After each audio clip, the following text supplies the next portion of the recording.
नमस्कार. महाराष्ट्रातील विविध क्षेत्रातील बातम्या झटपट आपल्या मोबाईलवर पाहण्यासाठी लगेचच सबस्क्राईब करा राष्ट्रशक्ती लाईव्ह न्यूज आणि सोबत बेल आयकॉन प्रेस करायला विसरू नका. नमस्कार. महेश येडगे, उपसरपंच ग्रामपंचायत कोर्टी. या ठिकाणी या ओबीसीच्या मीटिंगच्या निमित्तानं सगळेच आपण अतिशय कमी वेळेत या ठिकाणी उपस्थित आहात. सर्वांचं स्वागत करतो. आणि या ठिकाणी गावोगावी ग्रामीण भागामध्ये जे या ठिकाणी आपण गावखेड्यामध्ये जे सर्वात छोटासा घटक आहे तिथपर्यंत आपण पहिलं पोहोचलं पाहिजे. ओबीसी माऊलीभाऊ, ओबीसी या घटकामध्ये माळे आणि धनगर या दोन गोष्टी विचार करतात, पण ओबीसी मध्ये कोणते कोणते बांधव येतात हे गावखेड्यातल्या प्रत्येक माणसापर्यंत कळलं पाहिजे. माऊलीभाऊ स्वतः काल साक्षीदार आहेत. 4 मित्र भेटले, त्यांना स्वतः जात कोणत्या कास्टमध्ये हे माहित नाही भाऊ.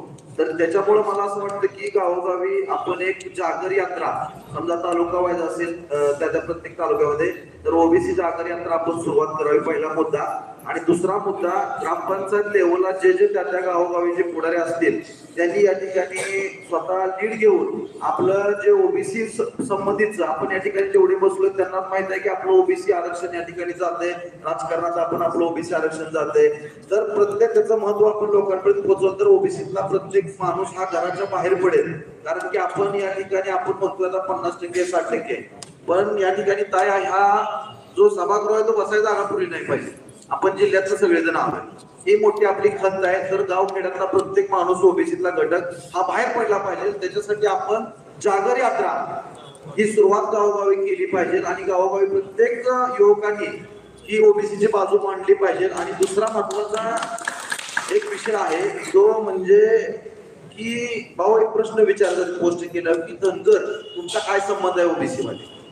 तर एकटा माऊलीभाऊ या ठिकाणी लढून तालुक्यामध्ये चालत नाहीये. असे 1000 माऊलीभाऊ तयार झाले पाहिजे तर आपल्याला या ठिकाणी किंमत येणार. तुमच्या पोस्टला आला कमीत कमी लाईक तर करा, कमेंट तर करा, फोन कर नव्हत नसलं तर तेवढ्या तर गोष्टी करा. आपण या ठिकाणी लढायला सक्षम आहे. धनगराच्या कोणी नादी लागत नाहीत, धनगराच्या नादी कोण लागत नाही. पण माझी सगळ्या समाज बांधवाला विनंती आहे, त्याच्यामध्ये फक्त माळीन धनगरच आहे असा सगळ्यांचा भ्रम आहे. तर गावगाड्यातला प्रत्येक अडाणीत लोहार समाज असेल, प्रत्येक घटक असेल, त्यांना कळलं पाहिजे आपण ओबीसी आपलं आरक्षण केलं पाहिजे. तर त्याच्यासाठी एक जागर यात्रा माऊलीभाऊ आपण चालू केली पाहिजे. त्या संबंधीचे आपण जे प्रमुख मान्यवर आहेत त्या सर्वांनी या ठिकाणी त्या संबंधित नियोजन करावं, आमच्यापर्यंत निरोप पोहोचावं, त्या ठिकाणी आपण काम करेल. धन्यवाद.